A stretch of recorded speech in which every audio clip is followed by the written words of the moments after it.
Iqra Chaudhary ji.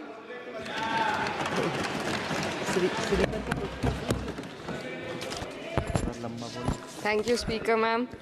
I rise to speak on the demand for grants of the Ministry of Education.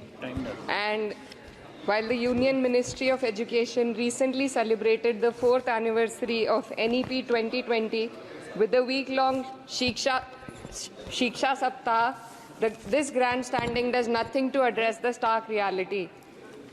And as a member who have very recently been a student too, I would like to shed some light on the facets that are not as rosy as the government might think. Despite NEP 2020's clear directive and the Kothari Commission's long-standing recommendation for 6% of GDP in education, the Ministry of Education's allocation is less than half of what has been recommended. The biggest cut has been for the University Grants Commission, which saw a 61% dropping from 6,409 crores to only 25 crore this time, which will affect the higher education of our country.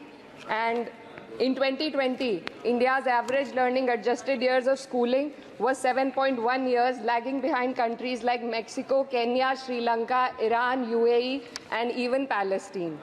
The foundational skills are alarmingly weak among 14 to 18-year-olds. About 25% of those surveyed couldn't read a standard 2-level text in their regional language, and only 43% could solve a simple division problem.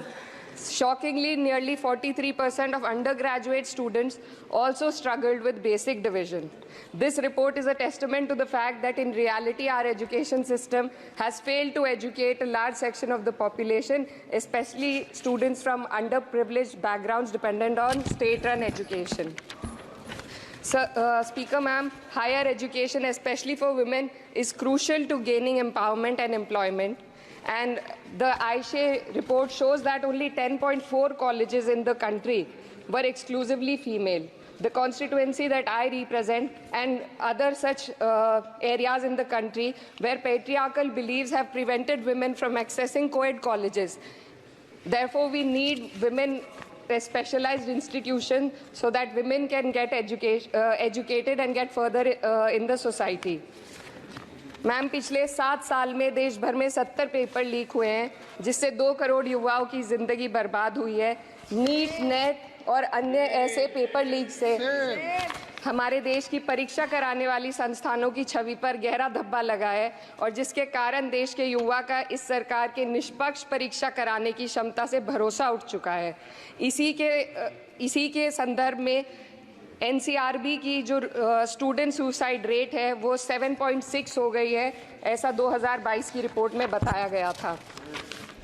Ma'am, similarly, the situation is for the NET and DU LLB entrance examination. The abrupt cancellation and the mismanagement of the NTA is a crucial issue that the government needs to look into. Ma'am, I would also like to bring to your attention the discrimination against minorities in this budget allocation, especially in the case of closure of the Maulana Azad Foundation. Despite the Prime Minister's vision of minorities progressing with Quran in one hand and computer in the other, this undermines efforts to boost educational opportunities.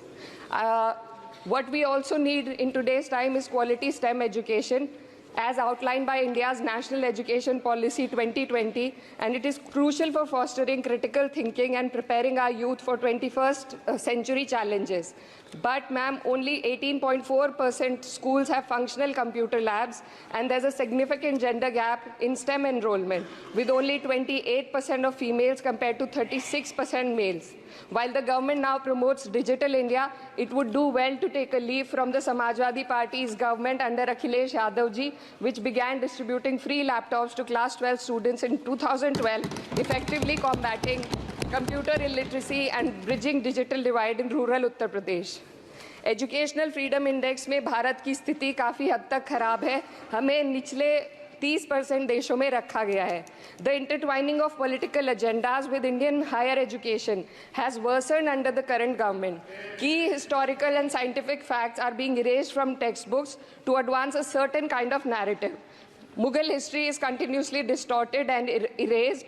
but notably, Darwin's theory was removed from the class 9 and 10 syllabuses by the 21-22 academic year. And the topic of evolution was completely excised from school textbooks.